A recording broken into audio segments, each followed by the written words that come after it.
my name is Jacob Sapochnick and I'm an immigration attorney based in San Diego, California. In this video, we're going to talk about 5 ways how you can get a green card. Most people that contact us eventually want to be able to get a green card. But how do you get a green card? Well, essentially, there are 5 ways you can do it.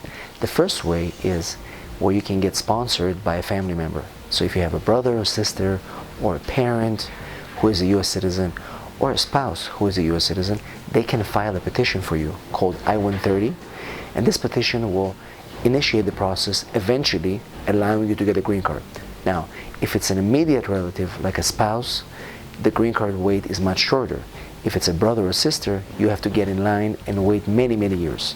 But eventually, you're going to get it through a family member, which is the first way how you can get a green card. The second way is through an employer. If you have an employer who is offering you a job and you're already working for that employer under a work visa like an H-1 or any other visa, that same employer can petition for you for a green card through a process called labor certification perm, and eventually once that labor certification is approved, you're able to file with the U.S. Immigration Service and eventually get a green card.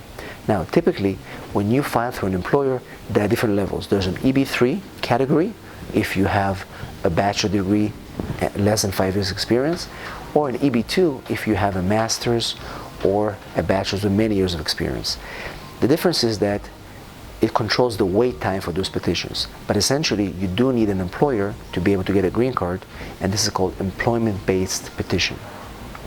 The third way to get a green card is by investing $500,000 into a regional center, or investing in your own business $1 million, including creating 10 jobs. The EB5 program is a program that allows investors who invest large amounts of money, let's say $500,000, into a regional center, a government program, to get a green card in less than 2 years. The beauty of EB5 is that if you invest in a regional center, you don't have to work there. If you invest in your own project, you have to fulfill certain requirements, like creating 10 jobs and fulfilling the investment amount of $1 million or $500,000, depending where you are based in the US. So the third way is through investment of $500,000 or more into your own business or into a regional center.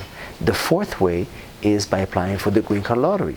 Now, the US government once a year, typically in October, opens the door for a Green Card lottery where 50,000 people can win the Green Card if they fill the application.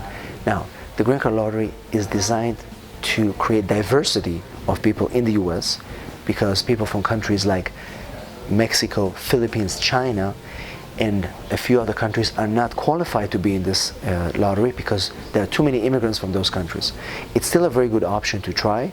We know that the current administration is talking about eliminating this program, but so far it is existing, and I encourage you to try it if you're one of the countries that are included in this program. The final way to get a green card is through asylum or being a refugee. So if you come to the US and you're afraid to go back to your home country, you can apply for an asylum in the United States. An asylum is a great program for those people that are not able to go home because they are afraid to be persecuted based on religion, race, political affiliation, and a few other things. And so if you qualify for asylum, we encourage you to try it. Those are the 5 ways you can get a green card: through a family petition, employment-based green card, EB5, investing $500,000 in a government project or your own business, Green Card diversity lottery, and finally the asylum program. We hope that this video was useful for you guys, and if you have any questions, please post them in the comments below or email me at jacob@h1b.biz, and I'll see you in our next video. Thanks for watching.